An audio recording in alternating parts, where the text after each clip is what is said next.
to just a look on the human respiratory system. So human respiratory system को in simple terms we can say that the inhaling of oxygen and the exhaling of carbon dioxide. ठीक है, साधारण यदि language में हम बोलते हैं तो ऑक्सीजन को लेना, ठीक है, सांस का लेना, और कार्बन डाइऑक्साइड को रिलीज करना मीन्स सांस का छोड़ना, इन दोनों को यदि हम कंबाइंडली बोले so that comes under the human respiratory system. यदि हम साइंटिफिक लैंग्वेज की बात करें so human respiratory system is generally inhaling of oxygen and the exhaling of carbon dioxide. Here I provide you a well-level diagram of the human respiratory system. Along with this, I provide some main parts of the human respiratory system, and these parts plays a vital role in the human respiratory system. So, we will understand this complete human respiratory system by these parts. ठीक है, एक एक part को मैं explain करते जाऊंगी और उसी के बेसिस पर हम समझेंगे कि कैसे ह्यूमन रेस्पिरेटरी सिस्टम वर्क करता है. So the first part that plays a vital role in the human respiratory system is the nose. ठीक है, so this nose generally consist of a pair of external nostril. ठीक है, ये जो knows होती है इसमें दो एक्सटर्नल नोस्ट्रिल पाए जाते हैं.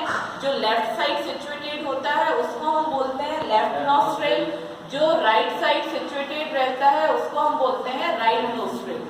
इन नोस्ट्रिल के अंदर हेयर फॉलिकल पाए जाते हैं, छोटे छोटे बाल पाए जाते हैं, and this hair follicle prevents the entry of foreign pathogen inside our body. तो याद रखिएगा कि किस पार्ट का क्या फंक्शन है. जैसे knows, inside the nose hair follicles are present and the function of the hair follicle is to prevent the entry of foreign pathogen inside our body. सांस लेते हैं आप जब कभी भी एयर में प्रेजेंट यदि कोई भी पैथोजन आपके बॉडी में एंटर करना चाहे तो ये जो हेयर्स प्रेजेंट होते हैं उनके थ्रू उसको रोक दिया जाता है, जिसके कारण वो हमारे बॉडी में एंटर नहीं हो पाते. सो this is the main function of the nose. Then come to the second part is the pharynx. So pharynx is generally considered as a common path for both the food and the air. जो pharynx होता है ये common path होती है जिससे food भी शरीर के अंदर जाता है और एयर भी जाता है. लेकिन ये जो pharynx होता है it prevents the entry of the food into the wind pipe. ठीक है, फेरिंग्स के थ्रू फूड खाना भी हमारे शरीर के अंदर जाता है और एयर भी जाती है, लेकिन ये खाने को विंड पाइप में नहीं जाने देता है. ठीक है, ये विंड पाइप में उसके एंट्री को रोक देता है. सेकेंड जो चीज है कि आपके जो नेजल चैम्बर होते हैं, ठीक है, सो ये these nasal chambers opens up into a hollow wide space that is called the pharynx. मतलब आपके जो नेजल चैम्बर है, ठीक है, आपका जो नोज है इसके जो चैम्बर्स हैं जिन्हें हम नॉस्ट्रिल कहते हैं, ये अंदर जाके जिस पार्ट में खुलते हैं एक वाइड हॉलो स्पेस है. ठीक है, चौड़ा खाली जगह है, चौड़ी खाली जगह, उसको हम क्या कहते हैं, pharynx. Then we will come to the third. ठीक है, फेरिंग्स का फंक्शन आपको पता चल गया कि ये कॉमन पाथ है for the food and air, but it prevents the entry of the food inside the wind pipe. Wind pipe के अंदर फूड की एंट्री को ये प्रिवेंट करता है. Then come to the third part that is the, देखिए pharynx यहाँ situated है, ये आपका माउथ कनेक्ट है, मतलब यहाँ से खाना भी अंदर जा रहा है, आपका नेजल चैम्बर भी यहाँ पे कनेक्ट है, इसका मतलब एयर भी सेम पाथ से होके जा रही है. लेकिन ये खाने के पाथ को क्या कर देता है, जो खाने की एंट्री है उसको ये विंड पाइप में रोक के रखता है. ठीक है, विंड पाइप में उसको नहीं जाने देता. इसके जस्ट नीचे क्या सिचुएटेड होता है, लैरिंग्स. कई बार पूछ लिया जाता है कि लैरिंग्स का what is the another name of the larynx. ठीक है, लैरिंग्स का दूसरा नाम क्या है. तो लैरिंग्स को हम एडम्स एप्पल भी कहते हैं और इसको हम वॉइस बॉक्स भी कहते हैं.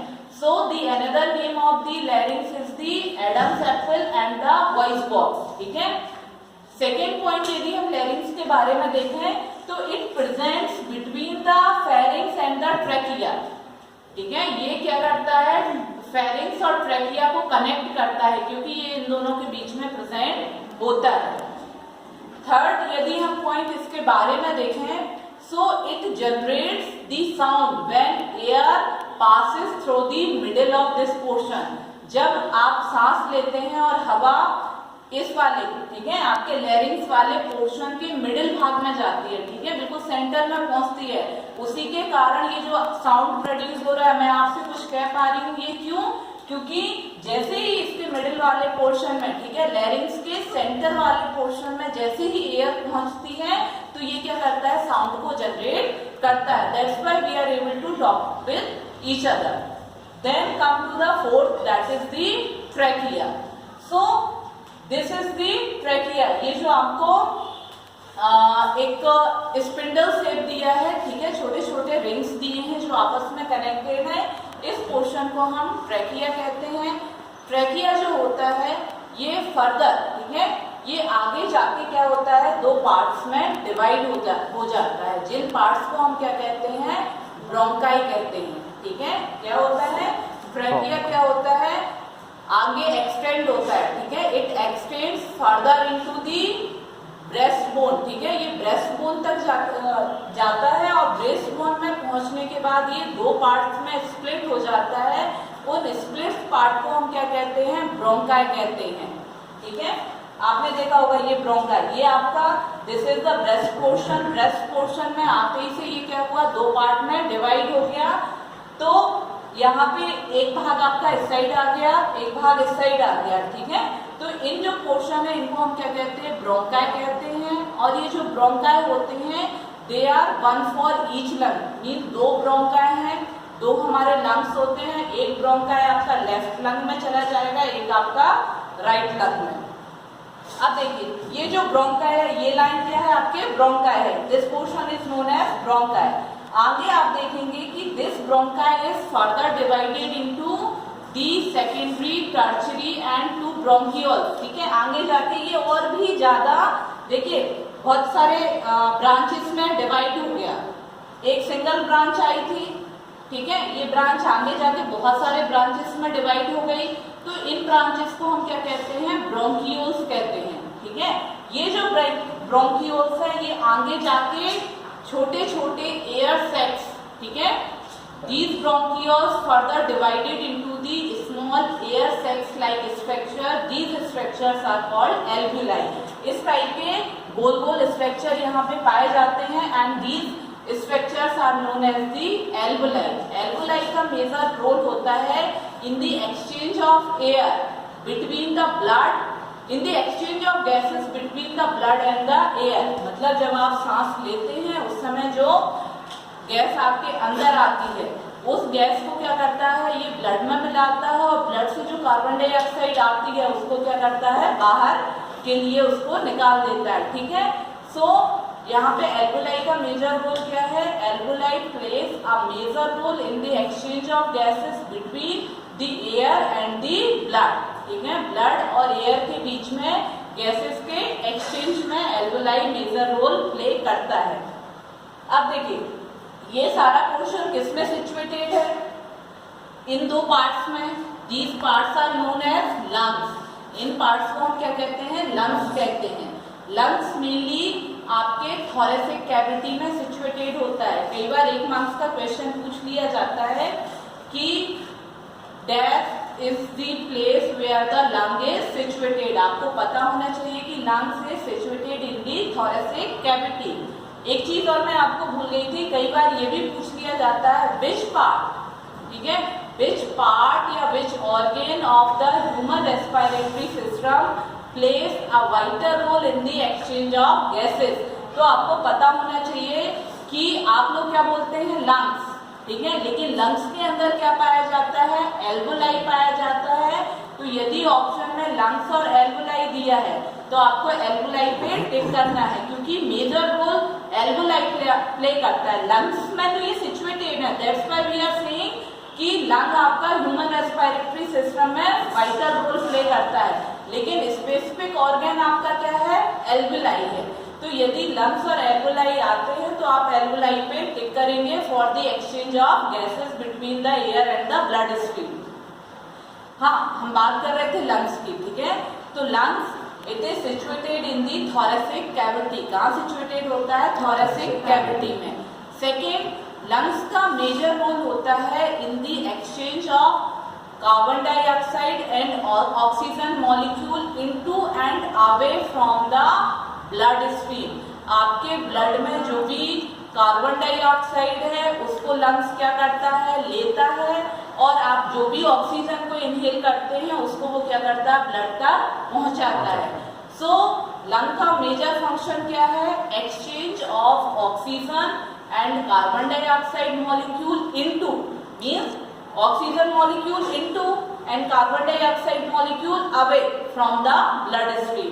ब्लड स्ट्रीम में ऑक्सीजन को मिलाना और ब्लड स्ट्रीम से कार्बन डाइऑक्साइड को निकालना, ठीक है। थर्ड, यदि हम लंग्स के बारे में बोले तो lungs is the chief centre of the respiration. मतलब लंग्स ही वो चीज है जो रेस्पिरेशन को पूरा कंट्रोल करके रखता है, जहाँ पे पूरा रेस्पिरेशन प्रोसेस। देखिए यहाँ से तो हवा आ गई, यदि यहाँ पे लंग्स नहीं है तो ना तो वो ब्लड में जाएगी, ना ही ब्लड से आप कार्बन डाइऑक्साइड को ले पाएंगे। इसलिए बोला जाता है lungs is the chief centre of the respiration. So this is all about the parts of the human respiratory system. अब इसके बाद क्वेश्चन अराइज होता है कि चलिए एल्वोलाई तक तो आपकी ऑक्सीजन आ गई, अब क्या होता है? तो जो ऑक्सीजन आप इनहेल करते हैं वो पल्मोनरी कैपिलरीज पाई जाती है, ठीक है। जब हम हार्ट का डायग्राम डिस्कस करेंगे, ठीक है, ह्यूमन सर्कुलेटरी सिस्टम डिस्कस करेंगे, उस समय मैं आपको पल्मोनरी कैपिलरीज के बारे में बताऊंगी। तो जो इनहेल्ड ऑक्सीजन होती है वो किसमें डिफ्यूज होती है? पल्मोनरी कैपिलरीज में। उन कैपिलरीज से ये किसके साथ बाइंड हो जाती है? हीमोग्लोबिन, ठीक है। ऑक्सीजन जो आपने ली वो पल्मोनरी कैपिलरीज में डिफ्यूज हुई, वहां से ये हीमोग्लोबिन के साथ बाइंड हो गई, और हीमोग्लोबिन के साथ बाइंड होने के बाद उसके थ्रू ये क्या होता है? ब्लड स्ट्रीम में मिल जाती है। सिमिलर टाइम पे जो कार्बन डाइऑक्साइड आपका ब्लड में होता है वो ब्लड से किस में डिफ्यूज होता है? एल्वोलाई में, और एल्वोलाई से सेम रिवर्स प्रोसेस हो जाती है, ठीक है। Bronchiole, then bronchi, then trachea, larynx, pharynx, और ये फिर बाहर आ जाती है carbon dioxide. So this is all about the human respiratory system and about the working of the human respiratory system, कि कैसे ऑक्सीजन किस किस पार्ट से होके जाती है और किस किस पार्ट का क्या मेजर रोल है। मैंने यहाँ पे आपको हर एक पार्ट का मेजर रोल बताया है कि वो कैसे फंक्शनिंग करते हैं। नाउ जो आप ऑक्सीजन इनहेल करते हैं या जो आप एयर इनहेल करते हैं, उस इनहेल्ड एयर में कौन कौन सी गैसेस पाई जाती हैं? तो जो आप एयर इनहेल करते हैं, ठीक है, सांस लेते समय जो आप एयर लेते हैं उसमें 78% नाइट्रोजन पाया जाता है, 21% oxygen, then the amount of the carbon dioxide is 0.03 to 0.04%, और there is a very little amount, और we can say the traces of water, sorry the traces of hydrogen and noble gases are present, ठीक है। बहुत ही कम मात्रा में hydrogen gas और noble gas. So all these gases we will take when we are inhaling the air, ठीक है। आपको लगता है कि जब हम इनहेल करते हैं so we are only taking the oxygen, but this is not correct, ठीक है। along with the oxygen here some other gases are also given, so we are taking all these gases along with the oxygen when we are inhaling the air. So this is all about the human respiratory system. If there is any doubt regarding this system, so you can put a comment. I will provide you a better solution for this, and in the next class I will provide you a better explanation regarding the human digestive system. Thank you.